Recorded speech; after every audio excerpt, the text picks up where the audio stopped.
दोस्तों आज हम रिव्यू करने जा रहे हैं अपनी शानदार जानदार फॉर्च्यूनर का। तो आइए ज़्यादा टाइम न लगाते हुए मैं सीधा रिव्यू का स्टार्ट करता हूँ। ये हो गया 64,689 किलोमीटर तकरीबन ये कार रन कर चुकी है। तो आइए चलिए अब इसके हुड में चलते हैं। तो चलिए आइए दोस्तों स्टार्ट करते हैं इसके हुड के साथ में। 5.5 साल में मुझे इस कार में जो चेंज कराने की ज़रूरत पड़ी है वो सिर्फ और सिर्फ ये बैटरी पड़ी है। दोस्तों अगर मैं इसके बात कर लूँ टायर की एज की, तो ये देखिए टायर की एज अभी तकरीबन इसकी इतनी बची है। ये देखिए ये आपका फ्रंट का टायर है और ये आपका रेयर का टायर है। ये देखिए इतनी कम से कम इसकी एज बची है। 64,000 किलोमीटर चलने के बावजूद भी इसका मतलब ये कार कम से कम अभी भी इन टायरों के साथ में, क्योंकि मैं भी आपको दिखाता हूँ स्टेपनी का टायर दिखाता हूँ। स्टेपनी का टायर फुल्ली अनयूज्ड है मेरा। तो अभी भी मैं जैसे बात कर रहा था कि 64,000 किलोमीटर ये कार चल चुकी है और तकरीबन अभी भी ना में कम से कम ये 15,000 किलोमीटर निकाल देगी, यानी कि 80,000 किलोमीटर के बाद में इस कार में टायर चेंज होंगे। ये बहुत ही बढ़िया चीज़ है भाई। अब मैं आपको एक बार इसकी जो रेयर सीट्स हैं, जो सेकंड रो और थर्ड रो है, उसमें आपको एक बार बैठकर दिखा देता हूँ कि कितनी स्पेसिंग बचती है। जो आपकी फ्रंट की सीट है, फ्रंट की सीट मेरी ड्राइविंग पोस्चर के हिसाब से एडजस्टेड है। मैं 5'11" हूं तो उसके हिसाब से एडजस्टेड है। उसके बाद में भी मेरे पास में जो आपका लेग रूम बचा है, लेग स्पेस बचा है, वो मैं आपको दिखाता हूं कितना बचा है। ये देखिए तकरीबन कम से कम इतना मेरे पास में लेग स्पेस बचा हुआ है। दोस्तों अगर मैं इसकी बात करूं ड्राइविंग कंफर्ट की, तो ड्राइविंग कंफर्ट का ही मैक्सिमम लोगों को इसमें बहुत ज़्यादा डाउट रहता है, प्रॉब्लम रहती है कि यार ये कार कंफर्टेबल नहीं है। देखो सबसे पहले मैं आपको ये बता दूं कि ये कार जो है 3 फेजेस में डिवाइडेड है। 3 फेजेस कह लो या 3 सेगमेंट्स कह लो, फ्रंट, सेकंड और थर्ड। सबसे पहले फ्रंट सेगमेंट की अगर मैं आपको बात करूं तो फ्रंट वाले में ये है कि जो भी पर्सन इस कार पे बैठेगा, ड्राइवर और को पैसेंजर, तो दोनों के लिए ये बहुत ही ज़्यादा कंफर्टेबल है। इस कार को ड्राइविंग प्लेजर बहुत ही तगड़ा है इस कार का। मतलब जो भी कार एंथुजियास्ट हैं उनको ये कार अगर उनकी कैपेसिटी में है, ये कार बिल्कुल लेनी चाहिए। और अगर मैं सेकंड रो की इसकी बात करूं तो सेकंड रो में जो भी पैसेंजर्स बैठते हैं, ठीक है, स्मूथ रास्तों पे तो हर कार स्मूथ चल ही जाती है, बट हाँ जहाँ भी कहीं बम्पी रोड्स वगैरह आएंगे या राइड्स ऐसी कुछ भी आएंगी तो वो नेचुरल सी बात है, नॉर्मल पर्सन से एक नॉर्मल सेडान कार के मुकाबले ये कार ज़्यादा जंप लेती है। और नेचुरल सी बात है अगर सेकंड रो में इतना जंप ले रही है तो थर्ड रो जो कि बिल्कुल टायर के ऊपर है तो वहाँ तो तगड़ा जंप लेगी ही लेगी। तो इसीलिए अगर आपको ड्राइविंग का बहुत ज़्यादा शौक है तो ये कार आपके लिए बहुत बढ़िया है। तो अब हम आ गए हैं इस कार के ड्राइव इंप्रेशन पे। तो दोस्तों इंश्योरेंस की बात मैं अगर कर लूँ, जिस टाइम पे मैंने ये कार ली थी उस टाइम पे 1 लाख रुपए की मुझे इंश्योरेंस पड़ी थी, जो कि कार की कॉस्ट में उन लोगों ने इंक्लूड करके मुझे दे दी थी। और उसके बाद में हर साल में, जैसे कि 5 साल तक मैंने कोई इसका क्लेम नहीं लिया था, तो डिस्काउंट करते करते 25%, 30% करते करते तकरीबन हर साल की एवरेज कॉस्ट अगर मैं मान के चलूँ तो 70,000 के आसपास मुझे हर साल की इसकी कॉस्ट जो इनकर करी है मैंने। जीरो डे पॉलिसी नहीं लोगे तो आपको तकरीबन 35,000 के आसपास इस कार की इंश्योरेंस की कॉस्ट पड़ेगी, नहीं तो वैसे आपको 70,000 की कॉस्ट पड़ेगी after claiming no claim bonus. तो ये सारी चीज़ों का आपने रेगुलर ध्यान रखना है, तो आपके लिए बहुत ही ज़्यादा कॉस्ट इफेक्टिव तरीके से आप इस कार को रन कर सकते हो। माइलेज की इस कार की मैं बात कर लूं तो इस टाइम पे आप ओडोमीटर पे देखेंगे तो 14.3 की ये माइलेज दिखा रही है कार। बट इस कार ने प्रैक्टिकल यूसेज अगर मैं बोलूं, यानी कि जितना जैसे कि टैंक को फिल हम करवाते हैं तो उसके बाद में जो मुझे लगता है ये कार मैक्सिमम से मैक्सिमम 12.5 हाईवे पे देती है। अगर आप 100-110 की स्पीड पे भी चलाओ तो कोई दिक्कत नहीं है। अगर नेचुरल सी बात है ज्यादा तेज और चलाओगे 130-140 पे चलाओगे तो ये माइलेज और कम हो जाएगी, मगर इतने की तो माइलेज ये कार बहुत आराम से दे देती है 12.5 की। अगर आप एवरेज स्पीड भी आप इसकी 100 की पकड़ के चलो तो, और उससे कम चलोगे तो नेचुरल सी बात है और ज्यादा वो ये कार दे देगी। क्योंकि मैं इसलिए 14.3 पे विश्वास नहीं कर रहा, क्योंकि मेरी एवरेज स्पीड जो है वो 100 की चलती है, उसके बाद मैं विश्वास नहीं कर सकता कि ये कार 14.3 की दे सकती है। ओडोमीटर थोड़ा सा कंपनी को फेवर कर जाता है, जिसके कारण ये थोड़ी सी माइलेज अच्छी दिखा जाता है, मगर एक्चुअल में माइलेज इतनी अच्छी नहीं है इसकी। 12.5 की आपकी हाईवे पे है, इतनी तो गारंटीड दे देगी आपको 12.5 की माइलेज हाईवे पे। और अगर मैं सिटी रोड्स की बात करूं तो सिटी रोड्स में आपको तकरीबन 9 से 10 तो बहुत प्यार से आराम से ये आपको निकाल देगी। 9 तो निकाल ही देगी, बाकी डिपेंड करता है भाई। देखो अपना तो दिल्ली का रोड्स है, दिल्ली के रोड्स में जाम भी ज्यादा होते हैं, रेड लाइट्स भी ज्यादा है, तो यहाँ पे नेचुरल सी बात है माइलेज हर सिटी की डिफर करती है। सिटी एक कॉमन सिटी हर जगह नहीं होती है, तो ये चीज आप लोगों को ध्यान रखनी चाहिए। दोस्तों अगर मैं बात करूं इसके बॉडी रोल के बारे में, तो बॉडी रोल इस कार में काफी तगड़ा है, यानी कि इसकी कार की व्हील स्पिन बहुत अच्छी खासी है। आपको इस कार को जैसे कि मैक्लोडगंज का एरिया हो गया, वहां पे ले जाते हुए आपको ध्यान रखना पड़ेगा कि जैसे ही चढ़ाई आ जाती है तो उसमें अगर आपने हल्की सी भी स्पीड इसमें ज्यादा दी तो आपको एकदम ऐसा लगेगा कि यार पीछे के सारे टायर रोटेट कर गए हैं और कार ट्रैक्शन लूज कर चुकी है। ऐसी जगहों पे आपको लगेगा। देखो स्नो में मैं इस कार को अभी तक नहीं लेके गया हूं, इसलिए स्नो के रिगार्डिंग मैं आपको इस कार के कोई रिव्यू नहीं दे सकता हूं। मगर हाँ, मैक्लोडगंज में मैं गर्मियों के सीजन में बिल्कुल जा चुका हूँ। एसी की बात कर लो इस कार के एसी की, इस कार का एसी इतना बेहतरीन है, इतना बेहतरीन है कि आपको राजस्थान की भी गर्मी में, मई जून की गर्मी में गाड़ी खड़ी हुई में 1.5-2 घंटे पूरे दिन भी चाहे खड़ी रहे धूप में, और उसके बाद भी आप 5 से 10 मिनट के अंदर इस कार को बहुत अच्छे से कूल हो जाती है। दोनों फ्रंट और रेयर के दोनों एसी चला दो आप एक साथ में, और उसके बाद में फटाफट बहुत अच्छी कूल हो जाती है। माइलेज पे इसका मेरे को तो कोई ऐसा असर नहीं दिखा है अभी तक, अगर मैं फ्रंट और रेयर के दोनों एसी चलाऊं। एक बार जब आप फ्रंट और रेयर के एसी बहुत ज्यादा गर्मी के एनवायरनमेंट में आप ऑन करते हैं तो उस टाइम पे आपको जरूर लगेगा कि हाँ यार थोड़ा सा इसने डीजल ज्यादा खाया है एकदम से स्टार्ट लेने के टाइम पे। उसके बाद में आपको बिल्कुल वो चीज नॉर्मल लगेगी, क्योंकि उसके बाद में बिल्कुल माइलेज डिटो सेम देगी। क्योंकि देखो मेरा मैक्सिमम जो है विद एसी चलती है, हमेशा ही एसी के साथ में चलती है। मैंने सर्दियों में भी इसकी माइलेज देखी है, तब भी 12.5-13 तक ही ये हाईवे पे दे देगी आपको।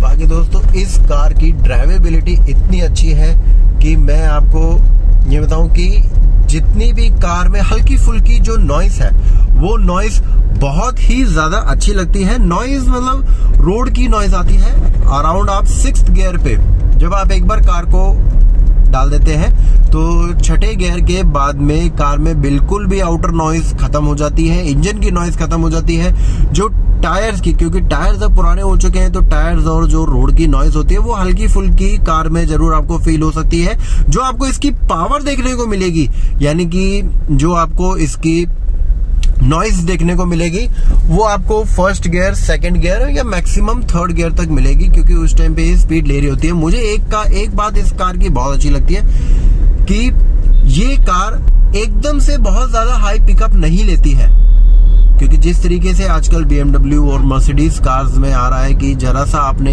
एक्सीलेटर दबाया और वो कार बहुत ही तेज स्पीड से दौड़ जाती है। क्योंकि नेचुरल सी बात है, जितनी ज्यादा तेज स्पीड से दौड़ेगी उतनी ही जल्दी आपको और तेज चलाने का कार को क्रेज होगा। जितनी ज्यादा आप तेज कार को आप रन करेंगे तो नेचुरल सी बात है एक्सीडेंट्स वगैरह के जो आपके जो चांसेस होते हैं वो इंक्रीज कर जाते हैं। तो इस कार की ये बात मुझे बहुत अच्छी लगती है कि अब नेचुरल सी बात है, अगर मैं इस कार को एकदम से एक्सीलेटर दबा के बहुत तेज रन करने की कोशिश करूंगा तो ये कार रन करेगी ही करेगी, इसमें कोई भी शक नहीं है। बट मैं बहुत ज्यादा तेज इस कार को रन नहीं करता हूं, मैं आराम से हल्का सा एक्सीलेटर दबा के और ये कार बढ़िया फर्स्ट क्लास रन कर लेती है। यहाँ पे अगर आप देखेंगे नीचे तो यहाँ पे आपको एक पावर मोड दिखाई देगा, एक IMT मोड दिखाई देगा और एक इको मोड दिखाई देगा। IMT मोड तो आपका यही होता है कि इंटेलिजेंट मैनुअल ट्रांसमिशन की आपने जब गियर की शिफ्टिंग जो होती है तो उसमें आपको पता ना चले, आपको झटके ना लगे। इको मोड मैं सिर्फ इसको दिल्ली में ही ट्राई करता हूँ, यूज करता हूँ, क्योंकि दिल्ली से बाहर जाने के बाद में मैं इसका पावर मोड बहुत स्टार्टिंग में यूज कर रहा था। मैं इसको पावर मोड भी मैंने इसका यूज करना बंद कर दिया है, क्योंकि मेरे को पावर मोड की एप्लीकेबिलिटी इसमें कुछ भी कोई खास लगती नहीं है। तो इसलिए मैंने इसका पावर मोड भी अब यूज करना बंद कर दिया है, क्योंकि इस कार में जो पिकअप है वो काफी अच्छा है। नेचुरल सी बात है, बहुत तेज आप एक्सीलेटर को प्रेस करेंगे तो बहुत तेज दौड़ेगी, बट उतना तेज की रिक्वायरमेंट नहीं होती है। तो मेरे को अच्छी खासी पावर इसका इको मोड ऑफ करके हाईवे पे मिल जाती है। बहुत ही शानदार पावर मेरे को इस कार की मिल जाती है। पॉजिटिव्स और नेगेटिव्स में देखो, पॉजिटिव इस कार की इतनी बड़ी होने के बावजूद इसकी माइलेज बहुत अच्छी है। इसका इंश्योरेंस कॉस्ट भी ठीक है, 70-80 हजार रुपए इस कार के लिए मेरे ख्याल से कोई ज्यादा बड़ी बात नहीं है। जीरो डेप लोगे तो 70,000 के आसपास है, जीरो डेप नहीं लोगे तो 35,000 के आसपास है, जो कि कंपनी करा के दे रही है। टोयोटा की जो गैलेक्सी जो आपके डीलर्स हैं तो वो करा के दे रहे हैं आपको, और आपको कार पूरी टिचन करके देंगे, फर्स्ट क्लास बना के देंगे। तो मेरे ख्याल से इंश्योरेंस कॉस्ट भी इसकी बहुत ज्यादा नहीं है। मेंटेनेंस की कॉस्ट इस कार के लिए 10,000 किलोमीटर पे 1 रुपए पर किलोमीटर की सर्विसिंग की कॉस्ट अगर आपको पड़ रही है। अब नेचुरल सी बात है, अगर आप चाय में जितनी ज्यादा मीठा डालोगे वो उतनी ज्यादा मीठी हो जाएगी। ऐसे ही कार में कराने को जितना मर्जी काम करवा लो उतना भी कम है। जैसे मकान में जितना ज्यादा काम करा लो उतना कम होता है, उसी हिसाब से इस कार में भी आप कराने को जो मर्जी कराते रहो, वो एक्सटर्नल है, मगर 1 रुपए पर किलोमीटर की कॉस्टिंग इसकी आपकी उसकी पड़ जाती है आपकी सर्विसिंग की। बाकी आपकी 12.5 किलोमीटर के हिसाब से जो इसकी रनिंग कॉस्ट है वो आप कैलकुलेट कर लेना आपकी कितनी पड़ेगी। और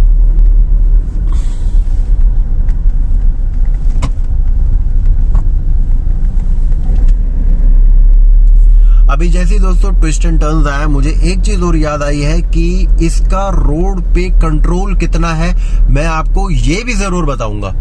दोस्तों इस कार का रोड पे कंट्रोल बहुत ही ज्यादा तगड़ा है। तकरीबन अगर आपकी 100 किलोमीटर की स्पीड पे भी कार होगी तब भी आप उसको सामने रेड लाइट आ जाएगी और रेड लाइट से आपने राइट लेना है तब भी वो बहुत अच्छे तरीके से टर्न कर जाएगी। थोड़ा सा आपको टायर में से आवाज जरूर आएगी, करके आवाज जरूर आएगी, क्योंकि टायर से तगड़ा ट्रैक्शन उस टाइम पे पकड़ा हुआ होता है। ट्रैक्शन इसका तभी लूज होगा अगर आपकी कार बहुत ही ज्यादा स्लो वगैरह चल रही है, जहां पे बिल्कुल अपहिल एरिया होता है तो वहां पे थोड़ा बहुत आपको लूज होता हुआ दिखाई दे सकता है। वैसे तो इस कार का ट्रैक्शन इतनी जल्दी कोई लूज नहीं होता है, बहुत ही तगड़ा ये रोड पे अपना जो पकड़ बना के ये कार चलती है।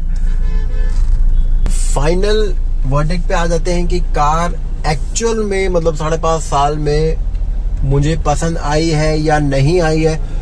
मुझे ये कार हर चीज में पसंद आई है। देखो, अदर देन व्हील स्पिन को छोड़ के उसके अलावा मुझे हर चीज में ये कार पसंद है।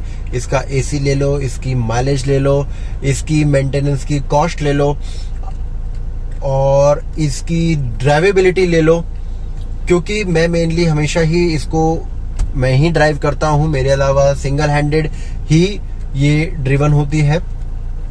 अभी मैं इस कार को दिल्ली से गुजरात से महाराष्ट्र और महाराष्ट्र से मध्य प्रदेश लेके गया था। उसकी भी प्रॉपर मैंने वीडियोस बना रखी है। वहां पे तकरीबन 4,500 किलोमीटर के आसपास ये कार रन करी थी, कोई भी 1% की भी कोई प्रॉब्लम नहीं दी थी। उसी टाइम पे मैंने इसकी बैटरी चेंज करवाई थी, उसकी भी वीडियोस मैंने यूट्यूब पे अपलोड कर रखी है। मैं उसका लिंक डिस्क्रिप्शन में दे दूंगा, आप चाहे तो आप जाके वो वीडियोस भी आप देख सकते हैं। और मैंने अकेले ने ही ड्राइव करी थी, फैमिली थी, बाकी मेरे साथ में कोई और सेकंड ड्राइवर कोई ऐसा नहीं था कि जिसके साथ में मैं बोलूं कि भाई तुम ड्राइव कर लो। तो डेली की भी ये 600, 700, 800, क्योंकि कभी कभार 200 किलोमीटर चलती थी, कभी कभार 800 किलोमीटर चलती थी, कभी कभार 1000 किलोमीटर भी चल जाती थी। आपको इस कार में बिल्कुल भी थकान नहीं होगी। जैसे कि मेरे पास में छोटी गाड़ी है जो कि इग्निस है, उसमें थोड़ी देर भी आप चला लो तो एक तो 80-90 से ज्यादा उसमें एक कॉन्फिडेंस नहीं आता है ज्यादा तेज चलाने में, क्योंकि ऐसा लगता है कि जिस तरीके से मारुति की कार पलट जाती है, ये हो जाता है, तो मेरे को कॉन्फिडेंस नहीं आता है। मैंने उसका भी रिव्यू की वीडियो इसी चैनल पे डाल रखी है, उसका भी लिंक मैं डिस्क्रिप्शन में दे दूंगा, आप चाहे तो आप वो वीडियो भी आप जाके देखिए, जो कि मैंने छोटी कार का वीडियो उस डिस्क्रिप्शन में डाल रखा है। तो बाकी रही इस कार की बात, ये कार मुझे बहुत ही ज्यादा पसंद आई है दोस्तों, हर एस्पेक्ट में। आपके पास में अगर आपका बजट अलाउ करता है, आपका पॉकेट अलाउ करती है, तो आपको ये कार जरूर परचेज करनी चाहिए। बट अब एक चीज जो मैं आपको बताना चाहता हूं कि हाँ, अगर मैं जब भी इस कार को चेंज करूंगा तो वो तो देखो 10 साल से तो पहले बिल्कुल भी नहीं चेंज करने वाला। 10 साल के बाद मैं जब भी चेंज करूंगा, मैं थोड़ा सा वेट कर रहा हूं कि यार कुछ हाइब्रिड में आ जाए या कुछ ऐसा आ जाए जिससे कि 15-1 साल के लिए वो कार चल जाए, क्योंकि मैं चाहता हूं कि कार की जो एज है कम से कम वो पूरा रख के चलूं, क्योंकि जेब में से इतना पैसा निकालना, खैर वो तो लोन हो जाता है, बट फिर भी जो है जेब से, तो आपकी ही जेब से जा रहा है, तो उतना पैसा निकालना वो थोड़ा सा पॉकेट में भारी पड़ता है। तो इसलिए मैं बस इस चीज के लिए वेट कर रहा हूँ कि मैं इस कार को तभी चेंज करूं कि तब तक के लिए 4-5 साल में वो टेक्नोलॉजी अपग्रेड हो जाए और ऐसी कोई टेक्नोलॉजी आ जाए कि हाँ यार, फॉर्च्यूनर में ही ये लोग हाइब्रिड सिस्टम दे दे या कुछ ऐसा दे दे, क्योंकि प्योर इलेक्ट्रिक व्हीकल मैं प्रेफर नहीं करता हाईवेज के लिए। जैसे लद्दाख जैसी जगह हो गई, या बहुत सारी ऐसी जगह है जहाँ पे आप इलेक्ट्रिक व्हीकल्स को आप लगातार नहीं लेके जा सकते हो, वहां पे दिक्कत आपको होगी ही होगी, क्योंकि इंफ्रास्ट्रक्चर इतना अच्छा डेवलप नहीं है।